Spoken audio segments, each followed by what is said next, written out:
134వ జయంతి సందర్భంగా doctor BR Ambedkar ఈరోజు నల్లగొండలో పెద్ద ఎత్తున జరుగుతూ ఉంది. సరే, ముఖ్యంగా డాక్టర్ బిఆర్ అంబేద్కర్ భారత రాజ్యాంగ నిర్మాత, ప్రపంచ మేధావి. వారు నిమ్న కులంలో పుట్టి కూడా అత్యున్నతమైనటువంటి ప్రతిభా పురస్కారంతో ఈ దేశానికి ఒక పెద్ద రాజ్యాంగాన్ని అందించినటువంటి గొప్ప నాయకుడు. వారు నిజంగా తన జీవితంలో అనుభవించిన బాధల్ని భారతదేశ కుల వ్యవస్థకు వ్యతిరేకంగా, వర్ణ వ్యవస్థకు వ్యతిరేకంగా, ఆనాడున్నటువంటి వ్యవస్థకు వ్యతిరేకంగా పెద్ద ఎత్తున రాజ్యాంగంలో హక్కులు కల్పించినటువంటి మహానాయకుడు డాక్టర్ బిఆర్ అంబేద్కర్.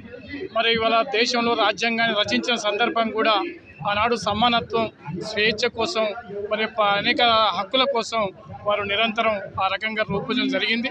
కానీ ఇలా పెద్ద ఎత్తున భారత రాజ్యం ఒక పక్క డాక్టర్ బిఆర్ అంబేద్కర్ని పెద్ద ఎత్తున ఘనంగా నివాళులర్పిస్తున్నటువంటి పాలక పార్టీలు, మరొక పక్క ఇలా భారత రాజ్యాంగాన్ని నిర్వీర్యం చేయడానికి, మార్చడానికి పెద్ద ఎత్తున ప్రయత్నం చేస్తూ ఉన్నారు. దేశంలో స్వేచ్ఛ, సమానత్వం, అదేవిధంగా లౌకికత్వం మీద దాడి చేయడానికి ఇవాళ ప్రయత్నం జరుగుతూ ఉంది. అందువల్ల ప్రజాతంత్ర శక్తులు, పెద్ద ఎత్తున మేధావులు, కమ్యూనిస్టులు అందరం కలిసి కూడా భారత రాజ్యాంగాన్ని రక్షించడానికి మనం అందరం పూనుకోవాలని ఆ మహానాయకుని మరొకసారి నివాళులర్పిస్తాం.